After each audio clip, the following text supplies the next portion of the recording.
Update guys sa bago nating pakastang baboy. Sana tuloy-tuloy na.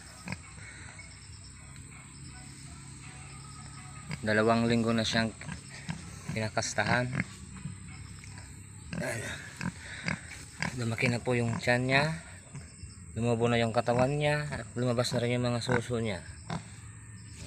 Sana magtuloy-tuloy na yung isa kasi sayang, nahirap palang mag crossbreed sa una.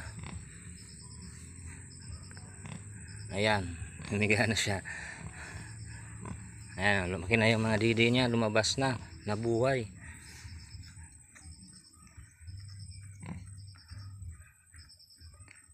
Ayan, bumilog na yung katawan niya.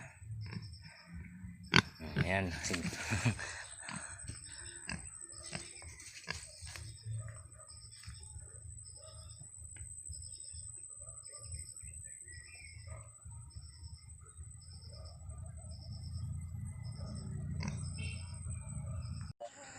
Ito naman tayo guys sa hybrid natin. Ayan 1 month and may ilang araw na po sila. Ayan, ang tataba nila Yung isa po dyan gagawin nating inahin para hindi na tayo bumili ng panibagong biik. Ayan, tatakaw nila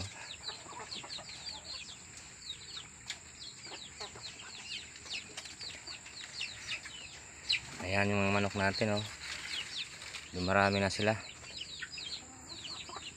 Yan, pampalipas oras natin yan para pampawala ng pagod. Ito si Bantay, walang kasama. Kasama niya baboy, manok. Ayan guys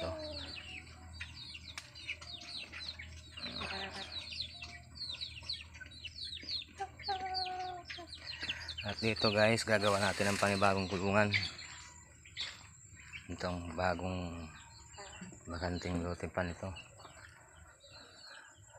By this August bibili tayo pag nakagawa tayo ng panibagong kulungan. Ayan. At update ko naman kayo sa mga tilapia natin. Tara guys. Ayan guys, hinihintay na nila yung pagkain nila Ayan, lumalaki na sila. Ang dami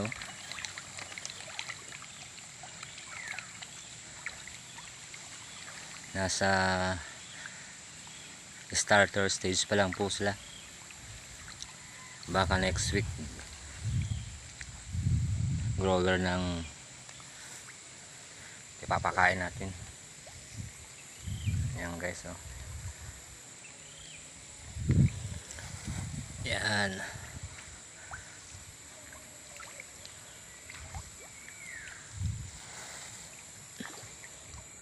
Dito sa kabila guys.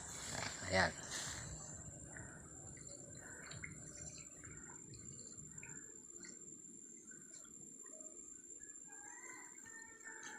At bali tatlong fishman to guys. Yan, yung isa bago pa lang to. May lalagay tayo dito bagong aalagaan natin. Pero yung mga tilapia alisin natin. Ayan, lalagyan natin ito ng hito para may dagdag tayo alaga. Ayan. Ayan guys, update sa mga alaga natin.